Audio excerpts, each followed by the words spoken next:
Halo semua, perkenalkan nama saya Sabrina Anastasia Simbowen. Di video ini kita akan membahas tentang bab 2, yaitu Pancasila dalam kajian sejarah bangsa Indonesia. Pokok pembahasan kita ada 3. Yang pertama yaitu pengertian dan pentingnya Pancasila dalam kajian sejarah bangsa Indonesia. Yang kedua yaitu sejarah Pancasila pra kemerdekaan. Dan yang terakhir yaitu sejarah Pancasila pasca kemerdekaan. Oke, mari kita langsung ke pembahasan pertama. Pengertian dan pentingnya Pancasila dalam kajian sejarah bangsa Indonesia. Pengertian Pancasila merujuk pada dasar negara serta pandangan hidup bangsa Indonesia yang terdiri dari 5 sila utama. Pancasila pertama kali dirumuskan oleh para pendiri bangsa dalam sidang BPUPKI tahun 1945 dan ditetapkan sebagai dasar negara pada 18 Agustus 1945. Pancasila juga menjadi pedoman dalam kehidupan berbangsa dan bernegara, mengatur hubungan antara pemerintah dan rakyat, serta menjadi sumber hukum di Indonesia. Nah, pentingnya Pancasila dalam sejarah bangsa Indonesia terletak pada perannya sebagai pemersatu bangsa yang terdiri dari beragam suku, agama, dan budaya. Dan sejak kemerdekaan, Pancasila menjadi landasan dalam membangun identitas nasional, menjaga persatuan di tengah perbedaan, serta sebagai pedoman dalam menghadapi tantangan globalisasi dan ideologi asing. Selain itu, Pancasila juga menjadi dasar dalam sistem pemerintahan, kebijakan politik, dan berbagai kehidupan sosial masyarakat Indonesia agar tetap berlandaskan nilai-nilai kebangsaan dan kemanusiaan. Oke, selanjutnya yaitu sejarah Pancasila pra kemerdekaan. Yang pertama itu nilai-nilai Pancasila dalam sejarah perjuangan bangsa. Nilai-nilai Pancasila seperti ketuhanan, kemanusiaan, persatuan, demokrasi, dan keadilan sosial telah diterapkan dalam berbagai fase perjuangan bangsa. Dalam melawan penjajah, para pejuang mengedepankan persatuan dan semangat kebangsaan. Nilai-nilai demokrasi dan keadilan sosial tumbuh dalam organisasi pergerakan nasional yang memperjuangkan hak-hak rakyat. Selain itu, nilai ketuhanan dan kemanusiaan tercermin dalam sikap toleransi serta gotong royong antar masyarakat dalam menghadapi penjajahan. Selanjutnya itu perjuangan bangsa Indonesia melawan penjajah. Sejak abad ke-16, kita tahu bangsa Indonesia menghadapi kolonialisme dari bangsa Eropa seperti Portugis. Dan sejak abad ke-16 juga bangsa seperti Portugis, Spanyol, Belanda, dan Inggris. Nah, penjajahan ini menimbulkan perlawanan dari kerajaan-kerajaan Nusantara pada saat itu, seperti Perang Diponegoro pada tahun 1825 sampai 1830, ada juga Perang Padri pada tahun 1803 sampai 1838, dan juga ada Perang Aceh tahun 1987 sampai 1904. Dan juga meskipun banyak perjuangan bersifat lokal, semangat kebangsaan tetap terjaga dan berkembang menjadi gerakan nasional di awal abad ke-20. Selanjutnya itu Kebangkitan Nasional tahun 1908. Dan Kebangkitan Nasional ditandai dengan berdirinya organisasi modern pertama, yaitu Budi Utomo pada tahun 1908 20 Mei. Nah, bertujuan untuk meningkatkan pendidikan dan kesejahteraan rakyat. Organisasi ini menginspirasi lahirnya berbagai gerakan nasional lainnya seperti Serakat Islam, Indisparch, yang mulai memperjuangkan hak-hak politik rakyat Indonesia. Kebangkitan nasional juga menjadi awal munculnya kesadaran kolektif untuk melawan penjajahan dengan cara terorganisir dan lebih modern. Selanjutnya itu Sumpah Pemuda 1928.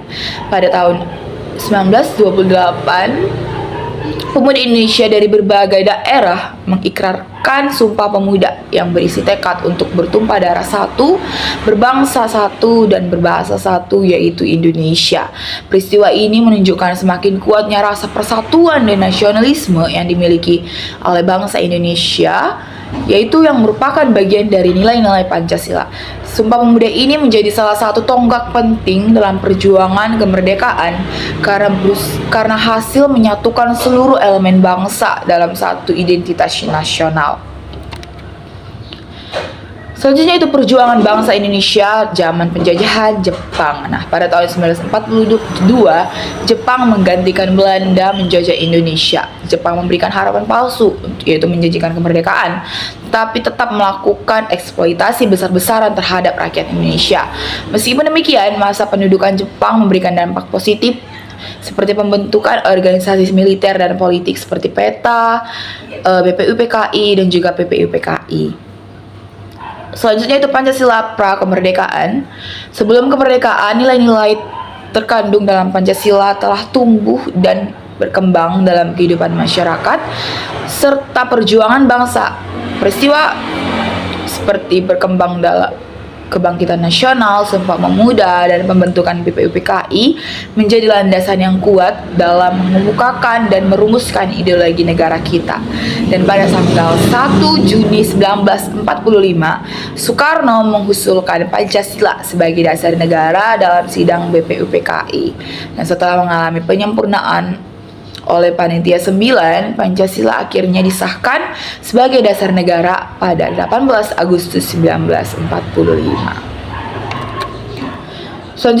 Pembahasan selanjutnya yaitu sejarah Pancasila pasca kemerdekaan. Yang pertama yaitu ada Pancasila di era Orde Lama tahun 1945 sampai 1966. Di Orde Lama, yaitu di bawah kepemimpinan Soekarno, Pancasila dijadikan sebagai ideologi pemersatu bangsa di tengah berbagai konflik politik dan perbedaan ideologi. Namun dalam praktiknya, Soekarno memperkenalkan konsep nasionalisme, agama, dan komunisme yang dianggap bertentangan dengan Pancasila itu sendiri karena mengakomodasi nilai komunisme. Dan pada tanggal 5 Juli tahun 1959, Soekarno mengeluarkan dekret presiden yang membubarkan konstitusi RIS dan kembali ke Undang-Undang Dasar 1945 menjadi Pancasila sebagai satu-satunya dasar negara yang sah. Namun ketidakadilan politik dan ekonomi pada era ini menyebabkan melemahnya penerapan Pancasila secara murni. Selanjutnya, Asas Tunggal Pancasila. Konsep Asas Tunggal Pancasila muncul pada Orde Baru di bawah pemerintahan Soeharto. Nah, melalui penerapan MPR, Pancasila dijadikan sebagai satu-satunya asas dalam kehidupan berorganisasi, termasuk untuk partai politik dan organisasi masyarakat. Hal ini bertujuan untuk meneguhkan kesetiaan keseluruhan elemen bangsa terhadap Pancasila serta mencegah berkembangnya ideologi lain yang dapat mengancam persatuan nasional. Namun dalam praktiknya juga kebijakan ini digunakan sebagai alat kontrol politik terhadap oposisi pemerintah.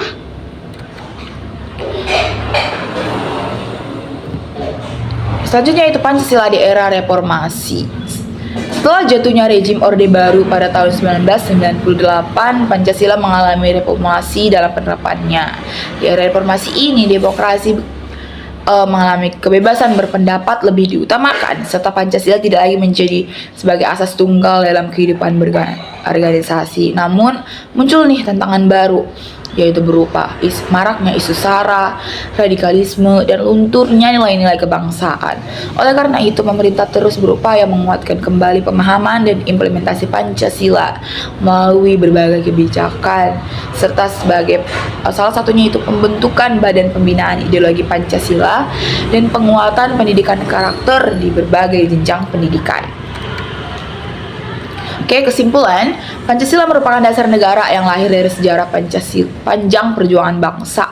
Nilai-nilainya berkembang sejak era kerajaan sehingga kuat dalam kebangkitan nasional dan hingga tahap Sumpah Pemuda, sehingga dirumuskan sebagai dasar negara menjelang kemerdekaan.